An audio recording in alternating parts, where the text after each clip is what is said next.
the left leg. Chance for Centrals. Healy, what a goal! This is how most football fans remember Daniel Healy. Now Healy from 50 loads up a long kick. A raking left footer for Central District and St Kilda, who was a four-time Bulldogs Premiership captain.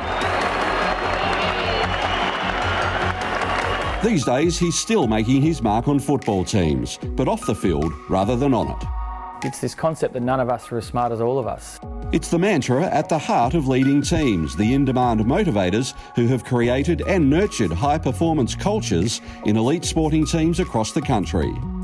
We break a team down into two parts. There's the mechanics or the structure, the strategy, the roles, the org chart, and then there's the dynamics. And for us, the dynamics is the culture and the behaviours. We still believe that the dynamics is what drives that performance.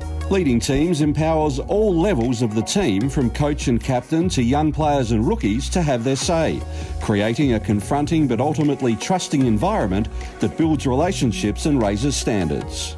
Look, there's been plenty of autocratic leaders through history who have done very well in sport and otherwise, and they probably will continue to do so. I guess we just feel this model has more sustainability about it. It demands team leaders and even coaches accept and embrace their own vulnerability and expose themselves to criticism from their peers. It's the vulnerability to actually say, I stuffed up.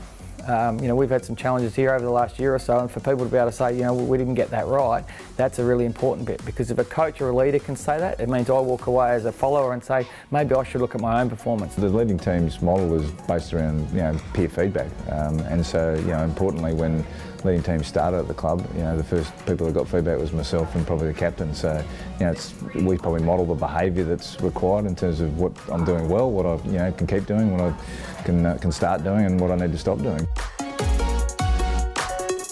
The leading team's philosophy was first trialled on Central District when its co-founder Ray McLean, who was teaching leadership at the nearby RAF base, applied his theories to Alan Stewart's Bulldogs in 1993.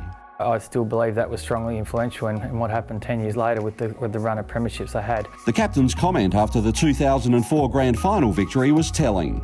Could be any one of us. That's the advantage of this side. They've got so many great leaders amongst them, and it's really only just the name because everyone's a leader out there. Healy stayed in contact with McLean and built a post-football career with leading teams. He now heads up a team of 4 in SA. Its influence stretches far beyond sport, with 85% of its business now in the corporate realm. We love the fact that we're able to help a lot of businesses across SA do similar stuff to what we're doing here at the Crows. We're a fantastic group of young men who come in with all their own values and morals that we really value at the footy club. Leading teams really allows them to build that into a foundation for them to work on what it looks like to be the best they can be as an Adelaide Crow.